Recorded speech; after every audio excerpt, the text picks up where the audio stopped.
వీక్షకులకు నమస్కారం. బీరకాయ, ములక్కాయ, జీడిపప్పు ఇగురు అనమాట. ముందుగా మస్తు ఉల్లిపాయలు కోసుకొని నూనెలో పోపు వేసి వేయించేసుకున్నాం. దాంతో పాటు ములక్కాయలు కూడా వేసుకున్నాం. ములక్కాయలు ఎక్కువ వేయలేదు. ఎందుకంటే ఒకటి 10, 15 రూపాయలని కాబట్టి ఒకటి వేసుకున్నాం అనమాట. ఇక జీడిపప్పు అయితే పక్కన నానబెట్టుకున్నాం. బీరకాయ ముక్కలు చేదు చూసుకుంటూ కోసుకుంటున్నాం అనమాట. ఉల్లిపాయలు వేగుతున్నప్పుడు బాగా వేగిన తర్వాత ఈ బీరకాయ ముక్కలు కూడా వేసేసి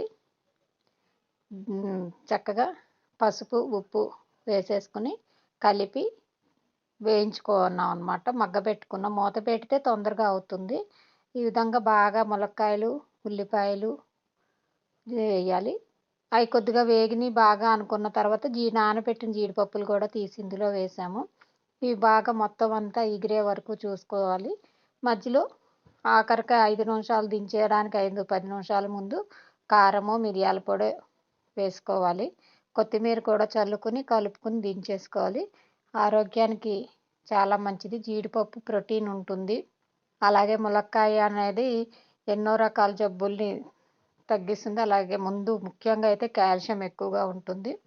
బీరకాయ అనేది ఫైబర్ ఎక్కువగా ఉంటుంది. పథ్యం కూర కాబట్టి అందరికీ ఆరోగ్యంగా ఈ ఎండాకాలం వస్తుంది కాబట్టి అందరికీ ఆరోగ్యంగా ఉంటుంది. ఈ కాంబినేషన్‌లో పెడితే అందరూ కూడా చాలా ఇష్టంగా తింటారు. వీడియో నచ్చితే లైక్ చేయండి, షేర్ చేయండి. కొత్తగా చూసేవారు ఫాలో అవ్వండి, సబ్స్క్రైబ్ చేయండి. ధన్యవాదాలు.